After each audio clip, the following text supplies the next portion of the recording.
ക്രിസ്തുവിൽ സ്നേഹമുള്ളവരെ, സന്ദർശനങ്ങൾ തിരുനാളുകളായി മാറും, യാത്രകൾ തീർത്ഥാടനമായിട്ട് മാറും എന്നുള്ളതാണ് പരിശുദ്ധ അമ്മ നമ്മോട് വിളിച്ചു പറയുന്ന കാര്യം. തൻ്റെ ചാർച്ചക്കാരിയായ എലിസബത്തിനെ പരിശുദ്ധ മറിയം സന്ദർശിച്ചു എന്നുള്ളത് നാം തിരുനാളായിട്ട് ആഘോഷിക്കുമ്പോൾ ഈ യാത്രയെ വലിയ തീർത്ഥാടനമായിട്ട് സഭ കാണുമ്പോൾ ഇതിൻ്റെ പിന്നിലെ രഹസ്യം എന്താണ്? ഒരൊറ്റ കാര്യമേ ഉള്ളൂ. ക്രിസ്തുവിനെ കൊണ്ട് നിറഞ്ഞ പരിശുദ്ധ മറിയത്തിന് വെറുതെ ഇരിക്കാനായിട്ട് കഴിഞ്ഞില്ല എന്നുള്ളത്. തൻ്റെ സഹായം ആവശ്യമുള്ളവരിലേക്ക് ഓടിയെത്താനായിട്ടുള്ള തിടുക്കം പരിശുദ്ധ മറിയത്തിന് ഉണ്ടായിരുന്നു. വചനത്തിൽ പറയുന്ന സുന്ദരമായിട്ടുള്ള ഒരു വാക്യം ഇത് തന്നെയാ. അവൾ തിടുക്കത്തിൽ മലഞ്ചരിവിലൂടെ എലിസബത്തിന്റെ വീട്ടിലേക്ക് ഓടിയെന്ന പറയുന്നത്. നമ്മളുടെയൊക്കെ നാട്ടിൽ ഒരുവൾ ഗർഭിണിയാണെന്ന് അറിഞ്ഞാൽ പിന്നെ 3 മാസം അനങ്ങാൻ പാടില്ല എന്ന കാരണന്മാരൊക്കെ പറയണത്. എന്നാൽ മറിയം ചെയ്യുന്നത് എന്താ? തിടുക്കത്തിലുള്ള യാത്രയാണ്. 1-2 കിലോമീറ്റർ അല്ല, 130 കിലോമീറ്റർ ഉണ്ട് മറിയത്തിന്റെ വീട്ടിൽ നിന്നും ചാർച്ചക്കാരിയായ എലിസബത്തിന്റെ വീട്ടിലേക്കുള്ള യാത്ര. അതൊരു മലയുടെ മുകൾ ഭാഗത്ത് വിശുദ്ധ നാട് സന്ദർശിച്ച അവസരത്തിൽ നിങ്ങൾ കണ്ടു കാണും. ചെറിയ യാത്രയൊന്നുമല്ല. ഇപ്പോൾ തന്നെ ആ ഒരു യാത്ര നമ്മൾ നടത്തിയാൽ അടിവാരത്തിന് മുകളിലേക്ക് ക്ഷീണിച്ചു പോകും.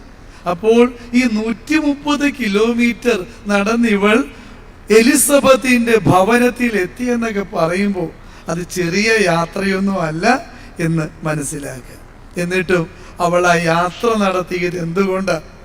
തൻ്റെ സഹായം ഏറ്റവും കൂടുതൽ ആവശ്യമുള്ള ഒരുവളുടെ അടുക്കലേക്കുള്ള യാത്ര ആയതുകൊണ്ട് തൻ്റേതായിട്ടുള്ള യാതൊന്നും അവൾ കാര്യമായിട്ട് പരിഗണിച്ചില്ല.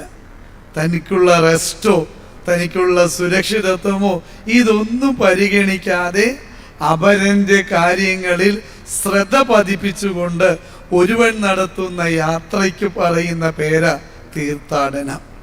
ഇപ്രകാരം ഒരുവനെ നാം സന്ദർശിക്കുമ്പോൾ എനിക്കെന്ത് കിട്ടും എന്ന ചിന്തയോടെയല്ല, എനിക്കെന്ത് കൊടുക്കാൻ പറ്റും എന്ന ആഗ്രഹത്തോടെ ഒരുവൻ നടത്തുന്ന സന്ദർശനം അത് തിരുനാളാണ്. മറിയം നടത്തിയത് തനിക്ക് എന്ത് കിട്ടും അവിടെ ചെന്നാൽ എന്നല്ല, എലിസബത്തിന്റെ വീട്ടിൽ ചെന്നാൽ തനിക്ക് എന്ത് കൊടുക്കാൻ പറ്റും എന്നുള്ളത് മാത്രമായിരുന്നു അവൾ ചിന്തിച്ചത്. അതുകൊണ്ട് അവളുടെ സന്ദർശനം തിരുനാളായിട്ട് നാം ഇന്ന് ആഘോഷിക്കുന്നത്. അതുകൊണ്ട് എൻ്റെ പ്രിയപ്പെട്ടവരെ, പരിശുദ്ധാത്മാവിനാൽ നിറഞ്ഞ് മറിയം നടത്തിയ ഈ യാത്ര തിരുനാളായി മാറിയെങ്കിൽ ആത്മാവിൻ്റെ അഭിഷേകത്താൽ നമ്മുടെ മക്കൾ നിറയപ്പെടട്ടെ. ഇപ്രകാരം പരിശുദ്ധാത്മാവിനാൽ നിറഞ്ഞവർ ക്രിസ്തുവിനെയും വഹിച്ചുകൊണ്ടുള്ള യാത്രകളൊക്കെ തീർത്ഥാടനമായിട്ടും തിരുനാളുകളായിട്ടും ഇന്നും മാറും എന്നുള്ളത് ഉറപ്പാണ്. അതുകൊണ്ട് നമുക്ക് പ്രാർത്ഥിക്കാം. കർത്താവായ ദൈവമേ, പരിശുദ്ധാത്മാവിനെ ഞങ്ങളുടെ മേൽ അയക്കണമേ. സഹായകനെ നൽകുമെന്ന് വാഗ്ദാനം ചെയ്ത നീ തന്നെ ഞങ്ങൾക്ക് വേണ്ടി സ്ലീഹന്മാരുടെ മേൽ പരിശുദ്ധാത്മാവിനെ അയച്ചതുപോലെ അധ്യയന വർഷ ആരംഭത്തിലേക്ക് പ്രവേശിക്കാൻ ഒരുങ്ങുന്ന എല്ലാ മക്കളുടെയും മേൽ നിന്റെ ആത്മാവിനെ വർഷിക്കണമേ. നല്ല മക്കളായി പഠിച്ചു വളർന്നു വലുതായി നാടിൻ്റെ വീടിൻ്റെ അഭിമാനമായി മാറാൻ നമ്മുടെ മക്കൾക്ക് ഇടവരട്ടെ. ഇതോടൊപ്പം ഇന്ന് പരിശുദ്ധ ദൈവമാതാവിൻ്റെ വണക്കമാസത്തിൻ്റെ സമാപനമായിട്ടും മാലാഖയുടെ നൊവേന ദിനമായിട്ടും നാം പ്രത്യേകം ആഘോഷിക്കുമ്പോൾ മാലാഖ മക്കൾക്ക് കൂട്ടുണ്ടായിരിക്കട്ടെ, കൂടെ ഉണ്ടായിരിക്കട്ടെ.